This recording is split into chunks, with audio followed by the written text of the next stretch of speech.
Ladies and gentlemen, welcome to yet another exclusive interview on Breaking the Lines. I'm your host, Zach Lowy, and I'm here today with a very special guest as Jordan Zemura joins us from Udine, Italy. How are you doing today, Jordan? Yeah, I'm good. Thank you. Nice. Thank you very much for having me. I'm looking forward to this. Yeah, very well myself. It's a pleasure to have you on today. You started off at QPR's academy before spending 8 years at Charlton, but in 2019, you made the move to Bournemouth. What was it like leaving London for the first time in your life and making the move to Dorset? Were there any major challenges or learning curves for you in terms of making the step up? Yeah, I think obviously growing up in London and when I was younger, obviously being at QPR and then I moved to like Kent, which is still not too far. And then I went back to obviously Charlton. I was there as a scholar, so I was living in London as well. So yeah, when I moved to Dorset, it was very different, like very much like, oh, okay, this is a new environment. But it wasn't much. I was 19 now, so I wasn't a baby then. So I had to grow up quickly, mature, and understand the environment, which was well. It was nice, and obviously Dorset's a little bit more like it's a little bit more tight knit, like family, especially Bournemouth. It's quite a close community. So yeah. Yeah, it does seem as well that London is such a interesting place as a footballer to grow up, right? So many clubs to watch, so many high quality academies, right? What was that like being in the city for your adolescence, getting to play against so many different people from so many different backgrounds? Yeah, no, that was it was I think it was integral to my growth as a footballer because Ireland, the competition is like it's very high, it's very, very high. So like everyone's trying to prove a point. You get London like swagger, like demeanor, like where you have to be like I have to hold my own, technically, mentally, and then obviously like, physically. So I think it helped a lot because like I'm quite outgoing character. Well, you wouldn't know, but I'd like to say that I'm quite outgoing character, and so it was good for me to be in that environment, that changing room, because there's a lot of lessons that I learned, especially how to like be with people as well, like handling the pressure of like playing well or like London derbies when we used to play when it's like keep it or we used to play against Crystal Palace, for instance. Those were always quite high tempo games as well. So Your breakthrough season came in 2021-22, scoring 3 goals and 1 assist in 3 championship appearances as Bournemouth finished second under Scott Parker, sealing automatic promotion. Just a few weeks after making your first team debut, you were named Bournemouth's Player of the Month for August. How did that feel to be finally rewarded with an opportunity to play for the Cherries after 2 years of waiting? And overall, what was it like being able to play in England's second tier? yeah, no, I think at that time I was 22, I think. So I think like I'd matured. I think I was ready. I think that season I came into it, I knew I had like a new manager, and it was very important for me to hit the ground running. And I think pre-season was tough, very much so. It's quite tough, and I was working hard and stuff like that. And then when the opportunity came, obviously as a youngster, you never know when that's going to happen. When it did come, I was there. I grabbed it with both hands, and then and I tell you what, the championship is not easy. It's very difficult. It's one of the hardest divisions, I would say personally, because yeah, like the amount of games we play Saturday, Tuesday, literally from the last week of September, and then they're very difficult. I wish I scored more goals, but it's not a bad return. 3 goals. I should have had more assists, but it was a good season all in all, and also to finish second was like a great achievement, especially my debut season. Yeah, and I also think that as a footballer, whereas us fans, we look at stats and whatnot, goals and assists to judge performances. I know that that's not always the case for footballers. There may be sometimes where, especially as a left back, you're going up against a winger who's been in the headlines for the past few weeks, and if you can come away from that match feeling like you kept him quiet, like you didn't really get allow him to thrive, you'll be feeling a lot better about yourself, about your performances. I'm curious, was there any one game or any moment in that season where it started to click for you, where you were able to instill yourself with some confidence and realize, okay, I actually have what it takes to succeed in a very demanding league like the championship? Yeah, no, I think it's for instance, I think when we first started, he was like obviously he was I think my situation was more or less that it was COVID before, so there was no first game of like the new season was obviously August the 6th or August the 5th, and then that's when fans were allowed back in the stadium. And obviously being able to play in front of like 11,000 fans, that was like for me, that was the most important thing because I think with fans it comes a lot of like not pressure, but you want to put on a show. You know, we're entertainers at the end of the day. Like we want to entertain, we want to do things, and like just hearing them roar when I was like running up the pitch, and you know, it came like a buzz to me, and I felt like this is what I need. And then as the games built on, obviously at the end of August, winning Player of the Month was like I think that was solidified to me. Like you know what, I can really push on here. I can really have a positive effect on the team.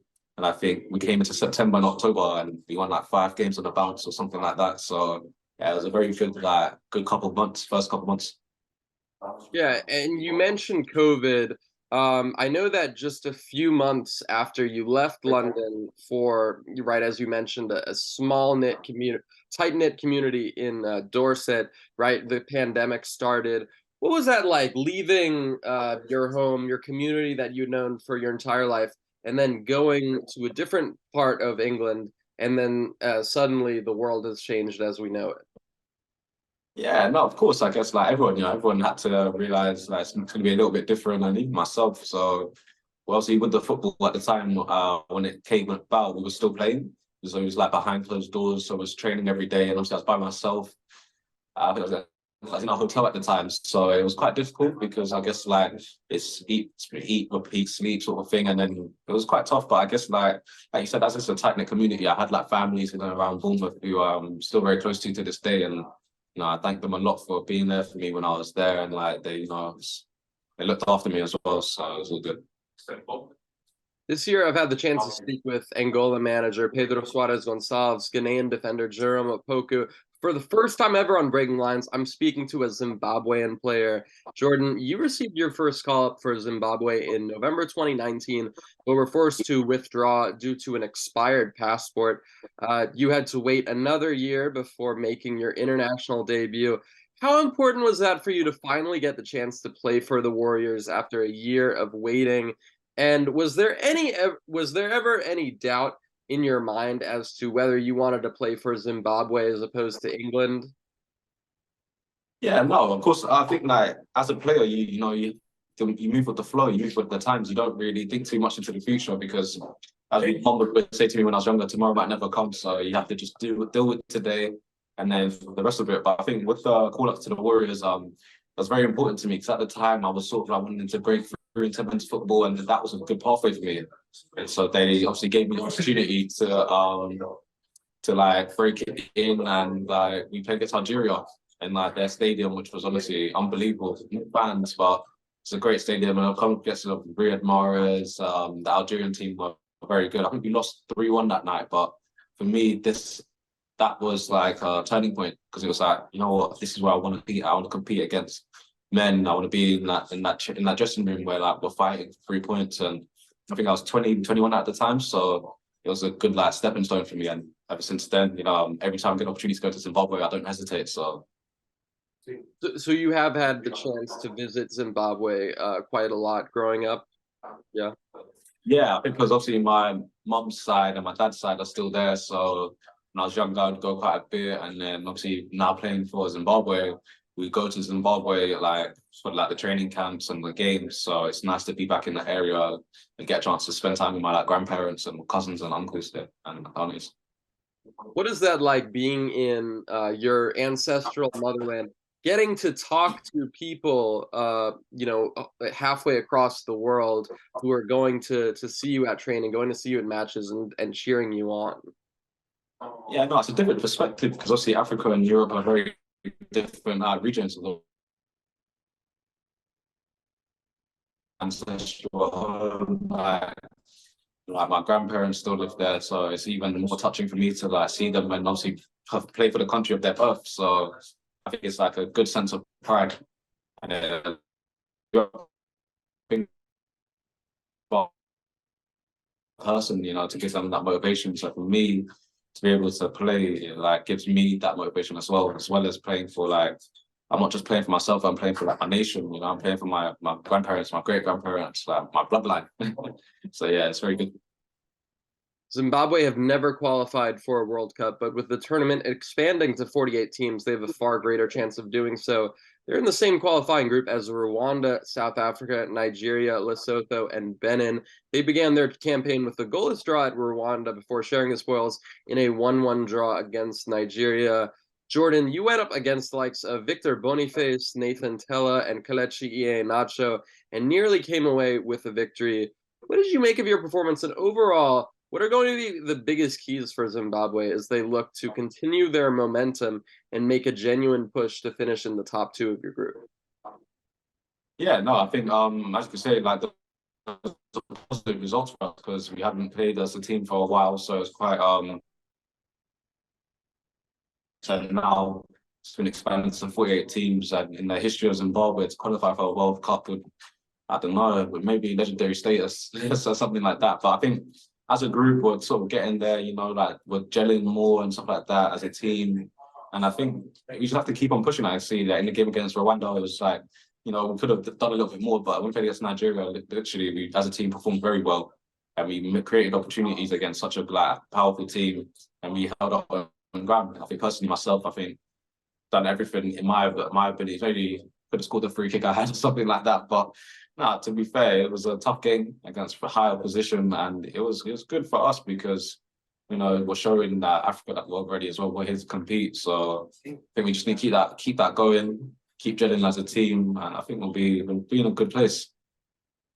That's one thing about African football, right? You can go from not being able to score against Rwanda to, nearly coming away with a win against Nigeria.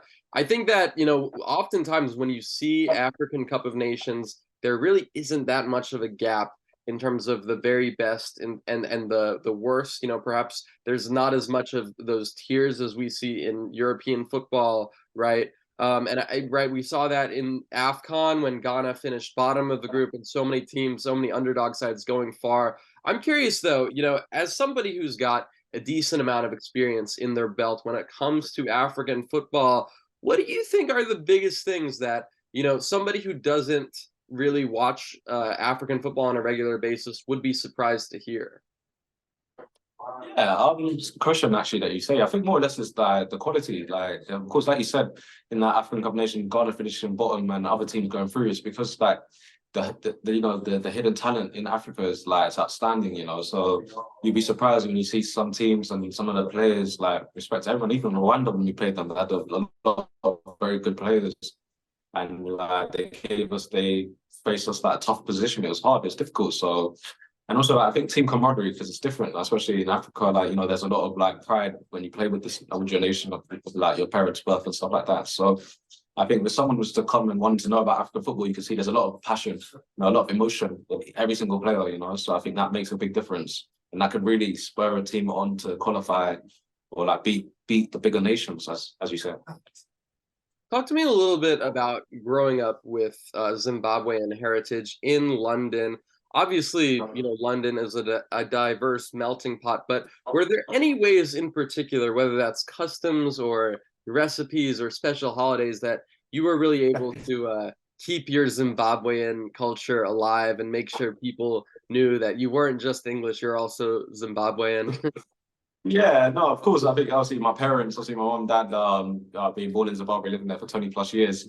Hey, the household was very much Zimbabwean, from the music to the moments we spent together as a child. Obviously, I can't eat the sort of traditional dishes as much now, being a professional athlete, because I might get in trouble with the dietitian. But yeah, no, it's good. It's very much the culture. The music that we listen to is very and it's very powerful and stuff like that. So I think that's quite growing up in London. Obviously, there's other Zimbabwean people there. So I think, like you said, like when you speak your mother's tongue and stuff like that, it's quite nice to have that connection with other people and stuff like that. So yeah, I think that's about it really. But just definitely the music, the food, and the barbecues. I'll tell you about Zimbabwe. That's very, very, very nice barbecue. Are there any Zimbabwean meals that you're gonna use the winter break to take advantage of and eat, or any recipes in particular that you're really missing from back home? Yeah, to be fair, like, well, my family are coming over for Christmas, so I'm really looking forward to that. So I'll tell my mum, listen, just give me a little bit of like, some like sadza, we call it sadza and stuff like that. So maybe some stuff like that would be nice, sadza and a few other bits and bobs. So yeah, but not too much because we still got games. Absolutely. You played in the Premier League for the first time in your career last season and made 19 appearances in England's top flight. What was it like to finally get the chance to play in the Prem? And what would you say were the biggest differences, biggest challenges in terms of making the step up from the Championship and going all the way to the Premier League? Yeah, no, I think last season was a good season for you personally, and it was that dream come true because as a young boy growing up in England and being born there, the beauty of the Premier League is something you see all your life. Yeah, you see it on TV, you think about all the stars, and like wow, you can dream of it. So for me personally, to like make that like that step up was like a personal great achievement for myself. We played Aston Villa the first game of the season. We won 2-0, so it was a great like introduction to it. And then you have your rude awakening and you come up against Liverpool at Anfield, against Manchester City away. So I think that's what the difference is. I think when you make that step up, the quality, the level of players are like really high. And like mistakes are punished very, very much easily. So one mistake, goal, literally like that. And obviously I think everyone's got the same like driven passion, and the attention to detail is very high. So I think that's a big difference. So teams have game plans specifically for certain aspects of the game, certain moments of the game. And I think it was more of like a mind switch up. Because physically the championship was very difficult. So you play a lot of games very frequently. But in the Premier League it's more or less like weekend to weekend, Saturday to Saturday. So that was quite very it was more mental, it was like the mental side, preparing yourself to come against top class wingers from all the teams. So that was the hardest thing, yeah. Right, and that's an interesting point. You look at that season. I completely forgot that Bournemouth started the campaign with a win against Villa because obviously following it up with three pretty lopsided defeats, and then you had Yeah. Scott Parker leaving, Gary O'Neill taking charge.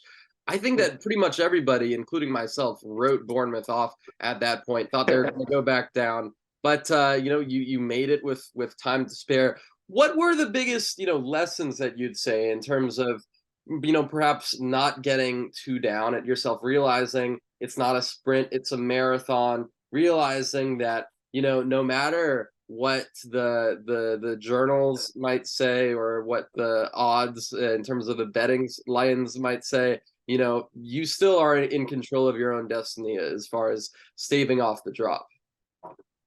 Yeah, no, I think at the end of the day, it's one of those ones where like people talk. That's just how it is. You can't really involve yourself too much, especially being someone that's a participant in the sport. And like football's with highs and lows, from results to injuries to moments.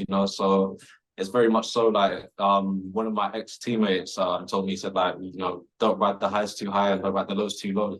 It's all about just staying like a medium. I think the losses are lessons and the wins are like opportunities for more growth. So it's one of those ones really, because like you can't afford to let it beat you up too much, because then you got another game. It's 3 o'clock. It's Saturday. Got to get ready to go again, or it's Monday 8 o'clock kickoff. It's nighttime kickoff, and then really you have to move on very fast. I think that's what's helped me a lot, because with like the wins, you don't want to get too carried away. It's one performance, and then you got another game, and then you're only as good as your last performance, which is very, very much so quite integral. And I think that's what I've learned a lot. Jordan, last season was a bit of a roller coaster for you, from your Premier League debut to being sent to train with the development squad for the final months of the season after making the move to Udinese on a free transfer. How difficult was that for you in terms of making the decision to leave Bournemouth after 4 years? Did you have any regrets on how that went about? And overall, why did you feel it was the right time to depart? Yeah, of course it was a tough moment for myself. It was my first experience of like all of that fiasco going on. So yeah, it was difficult. I'm not going to sit here and say that oh no, I took it on the shoulder and moved on. It was tough because it was a place that I've been there for so long. about 4 years is a long time, especially my development. A lot happened in that time period. But it was more or less that I think for myself, coming through like the ranks at Bournemouth, I think I needed to make that move by myself and like go somewhere else and become more of a man, you know, like live somewhere else and like not be seen as like an academy player coming through the 21s to the first team, but I wanted to go somewhere and okay, this is our player from this place, and then Udinese obviously came about, and it was something to me that I couldn't really turn down. It was something that was so promising. You know, it was a great opportunity to live in Italy, learn another language, and to play at such a great club. So for me, this is something that I'll always look back on in my career and be forever grateful to Udinese for like giving me this opportunity. Because at the end of the day, like as a footballer, you have to challenge yourself, you know, because that's the only thing you're gonna remember. The career is not 50 years. So, you know, 10, 15, 20 if we're lucky, but more or less it's not a long time. So for myself at such a young age, I thought, you know what, like let's go and experience something else. Let's go and push myself. And that's definitely something that I'm going to be, you know, I'm proud of myself now to be living in another country. I'm playing for such a club, but I'll look back on it with like great reason to, you know, no regrets. I think you can't have any regrets in football because it goes so fast, you know, like seasons come, seasons go, like literally, it happens like that. So yeah. As far as the priorities go in terms of picking your next club, how important was it for you for your new club to be outside of England? Yeah, no, because it was more or less, it wasn't a situation that I had to leave England or I had to stay in England or I had to go somewhere. It was just more or less like what I felt most comfortable with, you know. Like, I had a few conversations with Udinese and the feeling that I got at this time was like, wow, like, you know, that feeling of being wanted and being like admired by a club and stuff like that. It was very much so important to me. It meant a lot to me. And yeah, speak to my family, of course, you know, like living away from home by myself it was very different. Because you sort of have to grow even more now and whatnot. So yeah, it's just like, you know, opening chats, the pathway they have for me here and more or less like, you know, they want me to sort of improve in that aspect and, you know, become more of a man, become more developed in my footballing world. So yeah. After mainly playing as a left back, you've had the chance to operate in a more attack-minded position at left wing back. What has it been like to operate in this new system at Udinese and finally be playing week in, week out? Yeah, no, of course. I think ever since I was younger, I've always been quite attack-minded. You know, who doesn't love scoring goals? Who doesn't love being at the front half of the pitch? You know, as a kid, you're always practicing your celebrations and whatnot. But I think, yeah, obviously the new manager's come in now, and he sort of had this plan for me to sort of play a little bit more high and I feel like, you know, being a dictator of like what we can do and like helping and like providing the end product. So I'm still trying very hard now to like keep working my game, keep improving on that. But yeah, it's very different, you know, being high up the pitch and like being the catalyst for attacks. But it's good. I really enjoy it. I embrace that responsibility, you know, because that's what it's all about. It's about taking responsibility and adapting your game. And so, yeah, so it's good. Udinese sacked Andrea Sotil in October and hired Gabriele Giofi as their new manager. They've drawn 9 matches, the most in Europe's top 5 leagues, and their only win came on November 4th in Milan. What has it been like working under Giofi, and what do you think is holding Udinese back in terms of converting some of those draws into wins? Yeah, no, it was obviously I've got nothing but thankful to Sotil as well for giving me my debut in the Serie A, which is also a very fun moment of mine. But yeah, I think it's you know, it's football. Like you can't really be caught up too much on like, oh, what we're not doing, what we. It's all about the next moment, the next action. It's about giving 100% every day. And you know, like you say, if you know you're doing that yourself, then it's only a matter of time for the moments like turn into wins. You know, like I should say, 9 draws is a lot. So that's you can take it one way as in we're so close to the win, or like was like we're not doing enough to like confirm the win. So yeah, but I think for us as a team, we just have to keep doing what we're doing. You know, keep continuing to grow together because it's quite a relatively new team. A lot of signings came in, so we're gelling more. But obviously, it's a very in-demand sport, so we have to turn those draws into wins because you know we want to stay in the league, of course, and we want to push. You know, because like I said, that win in Milan just showed like what we're about. You know, we could go away to the top teams and compete.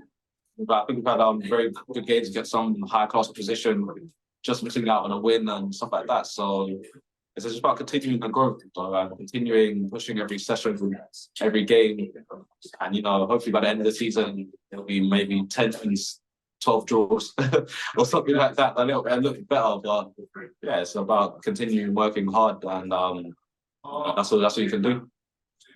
You had the chance to represent Zimbabwe 2 years ago in the African Cup of Nations. Where does that rank for you amongst the proudest moments of your career? Yeah, no, I think that's very, very high for me because African Cup of Nations, I remember watching it on Eurosport back in the day. My dad, you see the likes of Yaya Toure, Didier Drogba leading the nations. So for me, it was very, very, very surreal moment for me. And obviously visiting Cameroon, what a beautiful country that was as well. So, the joy of football stretches across every single nation, from the little kids on the streets to the little kids watching the games. But that would be up there as well, like as one of my fondest moments as well, playing in African Cup of Nations for the first time in my career. And hopefully next time go back and then compete. And who knows what could happen, We've got a question from Ognei Paul. Zimbabwe drew their first two World Cup qualifiers. What would a first ever World Cup qualification mean for you and the team? Yeah, I think wow, as you said, that Zimbabwe have never qualified for a World Cup, so I think even that in itself it would go down in history as what an achievement, So I think that would mean a lot for us and a lot for the country as well, because Zimbabwean fans and football followers, they're very, very, very strong and prideful for what they believe in and stuff like that. So we feel it when we go to the stadium, the pride online playing for the Warriors is great, it's high. So to achieve that, that's something that I set out at the beginning of my career with Zimbabwe to qualify for. So I am hoping very much so that we can qualify for the World Cup, which would be very important to me, yeah. Udinese are playing in Serie A for the 45th straight season. They've been one of the mainstays in Italy's top flight. What was it like to get a chance to play for a club like Udinese and have the chance to replace a player like Destiny Udogie? Yeah, no, as you said, 45 years in Serie A, it's no easy thing. It's not luck as well. It's a team and a club that's held on very high morals and performance, and also just just the environment that we're in, from the owner down to the groundsmen, you can see all very hardworking people and all putting everything they can into the club every single day. So yeah, it's very much so. It's a healthy environment for sure. As a person, you wanted to grow in and grow as a footballer, very, very healthy. And of course, as you mentioned, a very good player himself, Destiny, doing really well in the Premier League. So it's obviously quite big shoes to fill as well. But I feel like I'm ready. I feel like I'm ready to come and commit myself and show what I can do. It's a bit different type of players we are, but playing the same position. But yeah, it's more or less to give my own little variation on that left wing back position. So yeah. It's kind of a Udinese side in transition, losing a lot of key players like Beto, Destiny Udogie, Rodrigo Becao, but still very much in control of their own destiny as far as this season goes. I'm curious, what do you think are the biggest things that Udinese needs to work on approaching the second half of the season? And overall, what do you feel are their biggest strengths, the biggest reasons why you're confident in Udinese's ability to get another solid mid-table finish? Yeah, no, I think obviously the biggest strengths of Udinese is just the mentality. That's a big part of football. You could be losing 1-0 in the 80th minute, but by the time the full-time whistle goes, you win the game. So I think that's one thing that we have very good beliefs around us. The mentality of the team, the coach, the analysis, the physio department, everyone, we're all in a one moving train together. I think one thing that we need to improve on is I don't know, as a player, it's hard to say because obviously results hasn't been as positive as we'd like to be, but it's just about staying in the game and winning off teams, and if you're winning 2-0, you shouldn't really be coming back in a situation where now you're fighting for a draw. So I think that's one thing as well, being more clinical. I think that will come as well with time as little things to do. So yeah, just being more clinical and more diligent in defence. So it's not just the attack that we score more goals, but as a defense, as a defender, we need to do our best to keep more clean sheets, and like nullify the other team with scoring opportunities. So yeah, but I think those are the two things. And obviously, the second half of the season is going to be very important for us to make sure we stay in the league and have a solid mid-table finish. So yeah. For the first time in your life, you were playing club football outside of England. What has it been like adapting to a new culture, language, and country? And overall, what have been your favorite things about Italy? Yeah, no, as you said, it's very different, compared to England as well. So I think just like it's a very small city, so it's not too big, not too small, so quite relatively small. So I think you can tell like there's a lot of coffee shops here. The Italians like coffee a lot. Little cafes, and obviously, yeah. And also finding out that pasta is supposed to be a little bit harder than normal. I think in England it's a lot much softer, but here having pasta in Italy has become it's a little bit harder, and I'm starting to like it a little bit more. Initially, it was a bit of a shock. I was thinking, why is the pasta so hard? But speaking to a few of my teammates and a few people, they said that's the natural way to eat pasta. So yeah, and learning the language. Italian is a very beautiful language, and it's something it's good to have in your like repertoire, as they say, to be able to speak another language and Latin language as well. So yeah, it's good. As someone who's Italian American myself, I definitely admire the cuisine. I'm curious, are there any new Italian meals that you've experimented with in during your time in Italy that you've really gotten hooked on? I quite like, what? I think has got a gnocchi. I think it's called gnocchi. Gnocchi, yeah, potatoes. Yeah, Yeah, yeah. lovely. And also, I think I'm gonna try the risotto. Risotto, yeah. So yeah. I'm not too sure about it because I don't know why the rice is a bit wet, but yeah, I'm gonna give it a try. But yeah, so yeah, that's It's not yeah, pasta, it's rice, but it's very good. yeah, for sure. You became the first Zimbabwean player to play in Italy's top flight. What was that like for you to be able to achieve that landmark for your country? Yeah, no, it's great because Zimbabwean football's been around for our players from the likes of Peter Lowy, who was playing in the Premier League back in 1970s, around the 1980s, around 70s, around that time period. So his name rings forever. His name will always be there. So for myself to be there as Jordan Zemura, the first Zimbabwean to play in the Italian league, for fellow Zimbabweans coming up, hopefully they could see that inspiration that from the south of Africa to Europe, it's quite good. But I think for myself, like now, you don't really you don't see the achievement as much until you're finished. So once my career is sort of done, I think I'll be able to look back on it more with a little bit more fondness and a little bit more like, you know what, I did that. That was the achievement of mine. So I need to score my first goal. So I be the first Zimbabwean to score in the league as well. So yeah, a few things I need to tick off before January, so, just in case. You've already played Napoli, Juve, Inter, and Roma this season, but who would you say is the toughest individual opponent you've faced off against this season?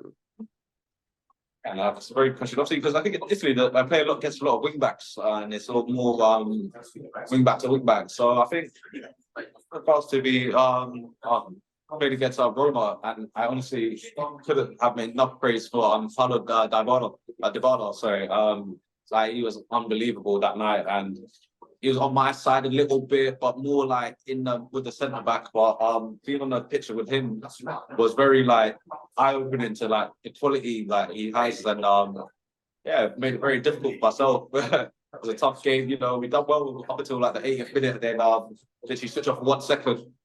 He sneaks in with his amazing technique and then scores. So yeah. I'm curious. You've gotten the chance to play in the Premier League and Serie A over the past year. What would you say are the biggest differences between the two leagues? Yeah, I'd say the Premier League is definitely much more of a fast tempo flying game. It's literally attack, defend, and it's very much so like you have to be constantly switched on. I think physically wise as well, it's very tough physically. But with the Italian league, I'd say it's very much more tactical as well. And it's very much so that you have to like understand the right moments to go for it, the right moments to like defend, and yeah, much so. So you played against back five. So more often than in the Premier League, it's a lot of four at the back. Not many teams play back three, but here in Italy, I think like a lot of the teams play with wing backs. So now it's a different proposition for yourself that you have to like, yeah, you know, understand. You've got a 70 overall on EAFC 2024, and your biggest strength is acceleration at 81, followed by stamina at 75. I'm curious, what is it like to play as yourself in a video game? And overall, what would you say are your biggest strengths as a footballer? Yeah, no, I guess FIFA's been around since I was playing Pro Evolution 6 on the PS1. So like now I'm playing FIFA all my life sort of thing. It's very weird, you know. Because it's like, well, that's me. Obviously, I still need a face scan because I don't think they've got my face perfectly right. But no, it's good. It's very much so personal. Like you know, I've got little brothers, you know, so like they're always putting me in their teams, starting me week in week out on their career modes. Yeah, so there's some little things that matter to me. So it's quite nice feeling. Yeah, for sure. And personally, like, yeah, what's my best attributes? Good question. Let me try not to be too vain. I think just like I like running with the ball and dribbling. So yeah, I think that's something that like I've always been like happy to do, running at speed with the ball and yeah, like just more that aspect of it all and you know dribbling, stamina, of course, like 90 minutes going up and down the pitch and like not like continuing going. That's quite good start of mine. So yeah. Jordan, this was an absolute pleasure to have you on. Really enjoyed the talk. Any last things you want to say before we end this? No, thank you very much for having me, and no, it's been a pleasure. And hopefully, EA is watching, and they can get my face scan, and yeah.